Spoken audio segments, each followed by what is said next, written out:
Hello students, this is Dr. Deepthi Variku, HOD Department of Physiotherapy, Dolphin PG Institute of Biomedical and Natural Sciences. Continuing with our lecture about PNF, proprioceptive neuromuscular facilitation, today we will be dealing about the specific techniques which are involved in PNF. As in our previous classes, we went through about the PNF technique, what it is, how it originated. हमने पता किया कि PNF technique is an approach to therapeutic exercise that combines functionally based diagonal patterns of movement with techniques of neuromuscular facilitation to evoke motor responses and improve neuromuscular control and function. These PNF techniques can be used to develop muscular strength and endurance, facilitate stability, mobility, neuromuscular control, and coordinated movement patterns. They can also lay a foundation for the restoration of function. So, keeping in mind about these goals, let us talk about few important aspects and few important techniques which are used in our PNF patterns. What are the specific techniques we use in PNF that today we are going to discuss. So now we will be discussing about some specific techniques. So first technique what we will be discussing is repeated contractions or repeated stretches. Repeated contractions are dynamic contractions initiated with repeated quick stretches followed by resistance, and these resistances are applied at any point in the range of motion, and this is mainly to strengthen a weak agonist component in a diagonal pattern. So now what we are doing here, we are causing repetition of prerequisite exercises or patterns for learning.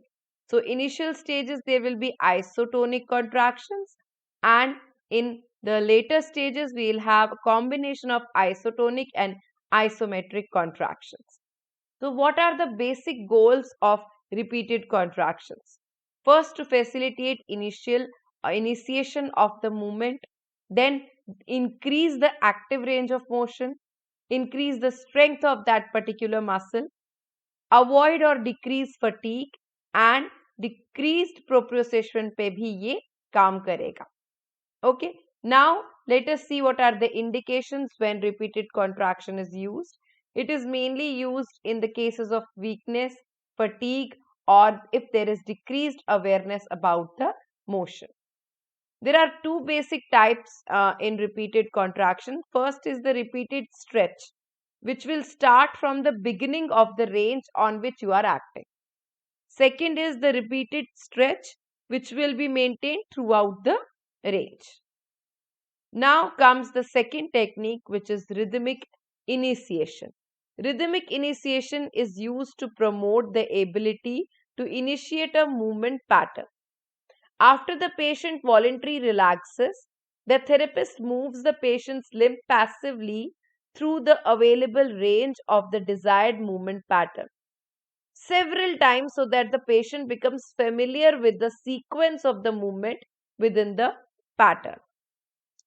So it helps the patient to understand the rate at which the movement has to occur.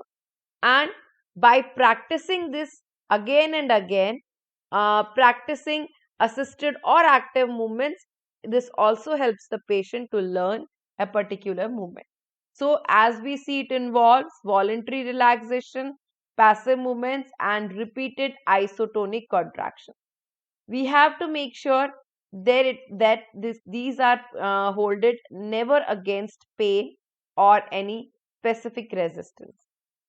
It is contraindicated if the pain is involved in the part. Again and again I am telling you, you can't do this if the pain arises. So what are the goals of rhythmic initiation? First is to aid in initiation of movement, improve the coordination and sense of the motion, normalize the rate of motion. How can you do that? Either increasing or decreasing it. ठीक है? फिर teach the motion to the patient properly, and throughout the movement help the patient to relax. which is very important. Now, when is rhythmic initiation indicated?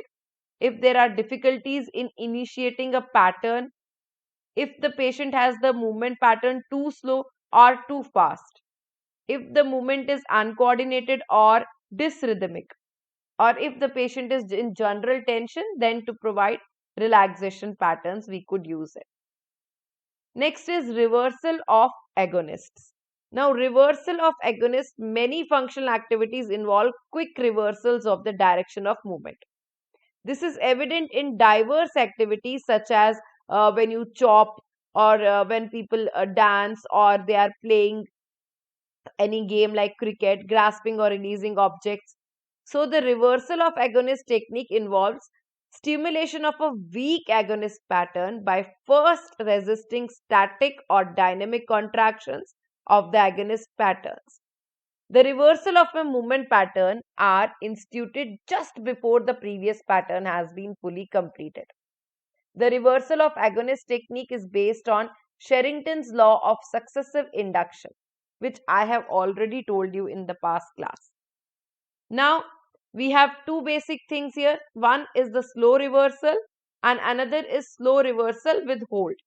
First, we'll see slow reversal, which are the dynamic reversals.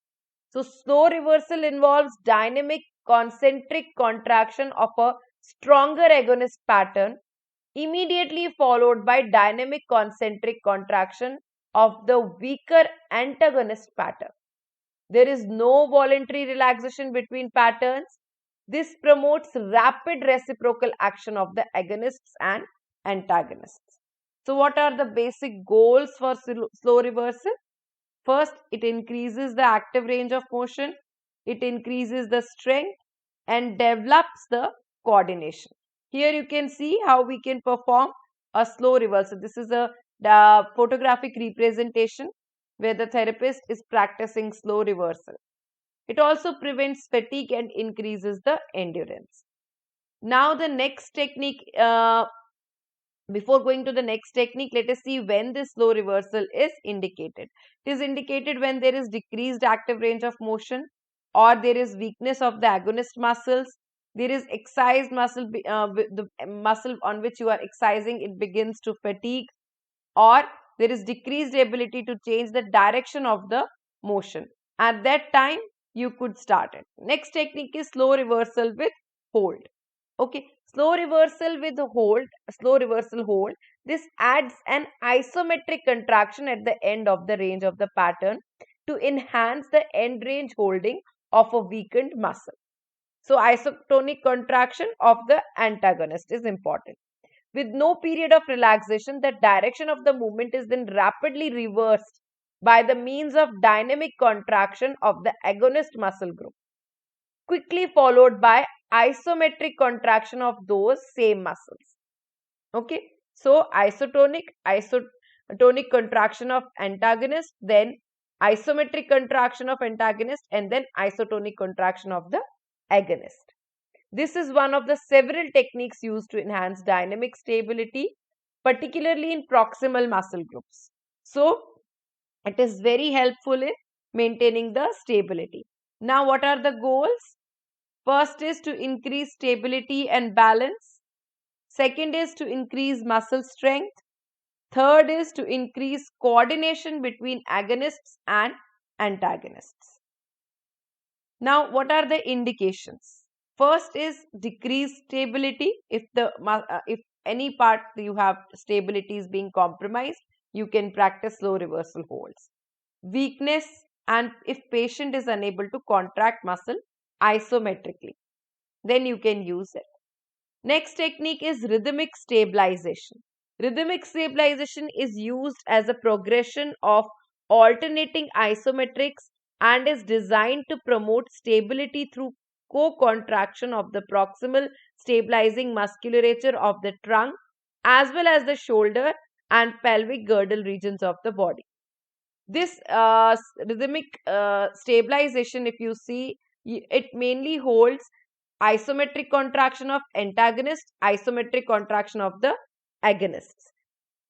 So what we do in it, rhythmic stabilization is typically performed in weight bearing position. to incorporate joint approximation into the procedure, hence further facilitating co-contraction of both the groups. The therapist applies multi-directional rather than the unidirectional resistance. अब यहाँ पर manual contact plays a very important role. Resistance by placing manual contacts on opposite sides of the body and applying resistance simultaneously in opposite directions as the patient holds the selected position. Multiple muscle groups around joints must contract, most importantly the rotators, to hold that particular position. Okay, for example, in a selected position, the patient is told to hold that position as one hand pushes against the posterior aspect of the body, and then the hand simultaneously pushes against the anterior aspect of the body. So the manual contact is shifted on the opposite sides. Here you see, therapist has kept hands on both the sides so that he could change the manual contact on both the sides. These were the basic strengthening principles, strengthening techniques which are used for stabilization and strengthening. Now let us see some of the techniques about relaxation. The first being a contract relax. We have these two techniques, hold relax and contract relax. With the hold relax procedure, the range limiting muscle is first lengthened to the point of limitation or to the extent that is comfortable for the patient. The patient then performs a pre-stretch and range isometric contraction, which is for 5 to 10 seconds. Then, after that, it is followed by voluntary relaxation of the tight muscle. The limb is then passively moved into the new range as the range limiting muscle is elongated. A sequence for using hold relax technique to stretch shortening any muscle. For example, you can use it for pectoralis major muscle bilaterally and increases horizontal abduction. So you have to use it for both any muscle which you need. Okay. So we can use hold relax and contract relax both for lengthening procedures. So let us discuss about the contract relax technique. It is used when no active range of agonist is present. So relaxation of the antagonist is achieved by a contract relax. So we have two basic types, direct contract relax and indirect contract relax. So direct treatment कैसे देंगे? Resisted isotonic contraction of the restricting muscle, that is the antagonist, is given initially, which is followed by relaxation and movement into the new increased range. So you will have a lengthening technique occurring here. What are the goals? To increase the passive range of motion. This is the basic goal. Then indirect treatment, resisted isotonic contraction of the agonist muscle is given. It also increases the passive range of motion. So what are the goals of these contract relax, hold relax? To increase passive range of motion, and it is basically given when the range of motion is decreased. Okay. Next is the hold relax, which I told you initially about the hold relax. There are three types: direct treatment, indirect treatment, and hold relax with a slow reversal. Okay. So direct treatment is when there is resisted isometric contraction of the antagonist muscles followed by relaxation. Okay, it is mainly given to increase passive range of motion and to decrease pain. Indirect treatment technique is when there is resisted isometric contraction of synergistic muscle which is followed by its relaxation. ये भी increase करेगा passive range of motion and decrease pain. Next technique is before going into next technique, the goals are same: increase passive range and decrease the pain. Next technique is the replication. Replication is basically to facilitate motor learning, and the goals are to teach the patient end position of the movement and assess the patient's ability to sustain the concentric contraction of the agonists. So I would also like to tell you about two more techniques here. One is agonist contraction. It is the another PNF stretch technique. It is the agonist contraction procedure. In here, what we do is the agonist is referred to the muscle opposite to the range limiting muscle. Antagonist therefore refers to the range limiting muscle. So to perform this procedure, the patient concentrically contracts the muscle opposite the range limiting muscle and then holds the end range position for at least several seconds. The movement of the limb is independently controlled by the patient and is deliberate and slow but not ballistic. Okay, by this we can achieve a new length. One more technique which I would like to emphasize here is hold relax with agonist contraction. The hold relax with agonist contraction is a stretching technique which combines the hold relax and agonist contraction procedures.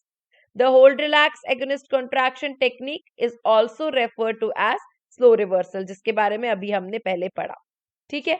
So to perform these techniques, what we have to do, move the limb to the point that tissue resistance is felt in the tight muscle, then have the patient perform a resisted pre-stretch isometric contraction of the range limiting muscle followed by relaxation of that muscle and an immediate concentric contraction of the muscle opposite the tight muscle. Okay, so these were the specific patterns and specific techniques what we will be using in the PNF techniques, proprioceptive neuromuscular facilitation. I will be adding videos about these techniques in your lecture and I would like you all to go through them. If anybody has any doubt, you may ask. I hope it was understanding to you about this lecture. Thank you so much. See you in my next lecture.